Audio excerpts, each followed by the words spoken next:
सबके डाको एक ही प्रणाम জানাই তোমার শ্রী চরণ গোবিন্দি যেন তোমার কৃষ্ণ কৃপা হোক। তবে ভগিনী এমন কি মনে করে আমার কাছে ছুটে এসেছি সব সাথে আমি তোমার কাছে গোবিন্দি তুমি আমাকে আবারও মুক্তি দাও। কি করে আমি বিশ্বমাকে বিশ্ব পূজিতা হতে পারবো গোবিন্দি? ও আজকে তুই পুজো পাচ্ছি না না না গোবিন্দি শোন ওই চন্দ্রপতি সৌদাগরের শেষ পুত্র দুর্লভ লক্ষ্মীধর ওই পাঠশালা থেকে ঘরে ফিরে আসছি। এই মুহূর্তে তাকে যদি বিয়ে পাগায় না করতে পারি তবে যে তোর মন প্রধানে তুই বিশ্ব পূজিতা হতে পারবি না গো। তাই ওই জন্য তো আমি তোমার কাছে ছুটিয়েছি গোবিন্দি। তুমি না যুক্তির সাগর, তুমি আমাকে যেভাবে পথ দেখাবে আমি সেইভাবে চলবো গোবিন্দি। ঠিকই বলেছিস মনসা, আমি যুক্তির সাগর, আমি যুক্তির সাগর দিতে পারি আর আমার মধ্যে পুজো পাবে জয় বিশ্ব হরি। তবে আমাকে সেই কাজ করতে হবে মনসা। বলো আর এক মুহূর্তে দেরি না করে এই মুহূর্তে চলে যান রাস্তার মধ্যে।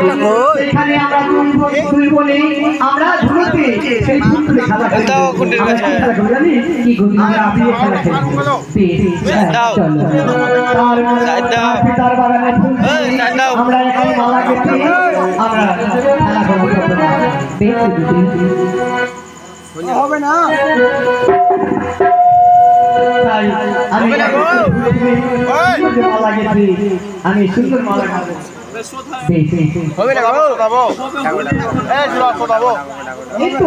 আমি ফুল তুলি আমি খুব সুন্দর মালা কেটেছি তাই আমরা আমি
আমি তোমাকে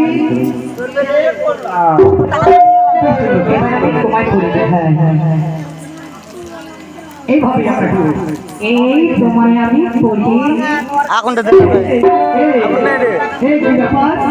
এই কে তুমি বিয়েটা দেখি কি ব্যাপার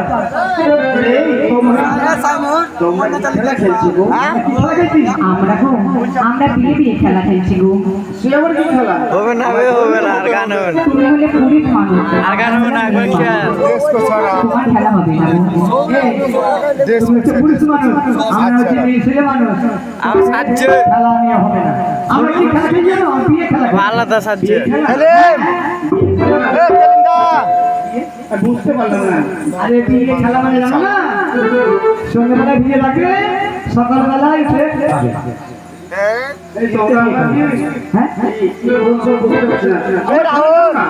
না তোমার খেলা হবে না